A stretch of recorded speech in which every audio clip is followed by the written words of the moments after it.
mga 10:15 kailangan ko pong umalis dahil may prior commitment po ako. Kaya ako lang naman po binabanggit kasi baka mamaya bigla akong umalis. Akalain nyo nag-walk out ako. Kaya nililinaw ko lang po. May Opo. Again, maraming salamat po at napag-uusapan na itong anti-political dynasty law.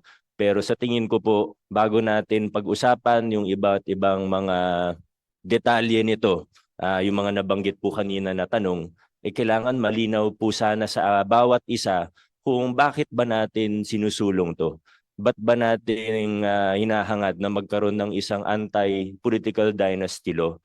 Para sa akin po, hindi po ito tungkol sa kahit sinong individual o spesipikong pamilya. Hindi po ito laban sa isang pamilya, hindi po ito laban sa isang individual o sa isang politiko.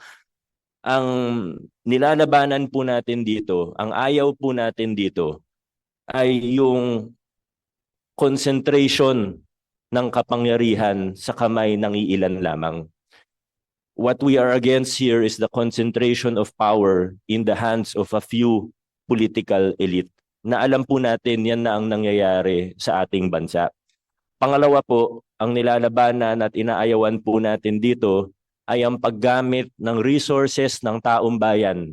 The use of state resources, the use of taxpayers' money to perpetuate themselves in power. Ibig po sabihin, ginagamit ang makinarya ng pamahalaan para sa pangampanya nila, ginagamit ang pera ng taong bayan para hindi na sila maalis sa pwesto.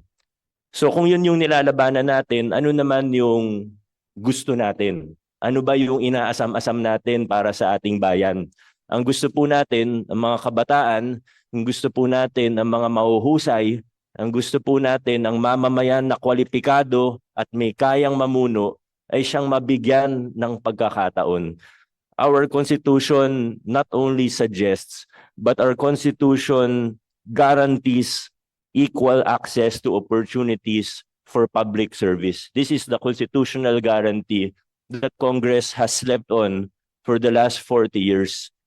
Kaya ito po, sinusulong natin ng isang anti-political dynasty law. Gusto po natin na pag may magaling, pag may mahusay, ano man ang kanyang pangalan, ano man ang kanyang kakayahan in terms of money, pondo, kahit wala siyang sapat na, kahit kulang yung resources, walang political machinery, hindi miyembro ng political family, ay magkaroon siya ng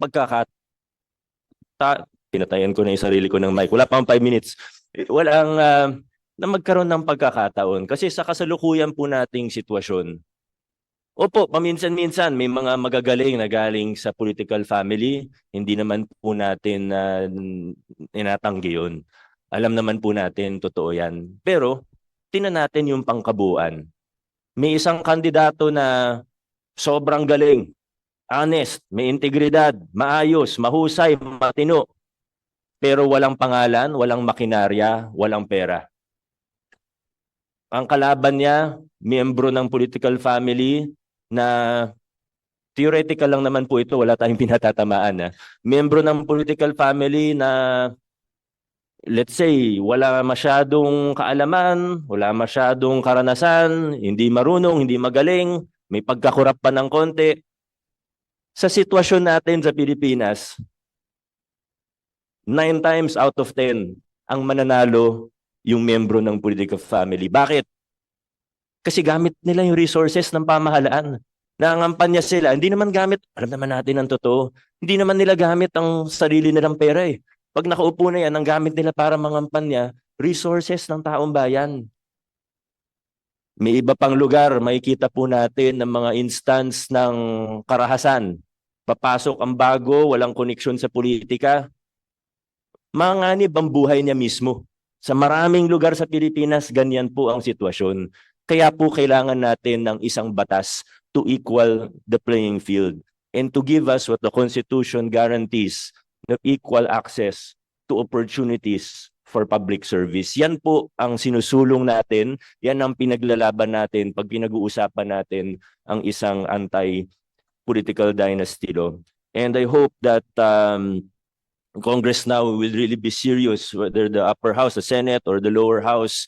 Sana po ay magtuloy-tuloy na. Pero alam din naman po natin ang totoo. Kailangan po ang mga mamamayan natin, ang mga mag-aaral, mga CSOs, kailangan magsanib puwersa tayo, magsanib puwersa kayo para maisulong po natin ang isang batas patungkol dito, ang anti-political dynasty law. Yun lamang po, Madam Chair, maraming salamat po.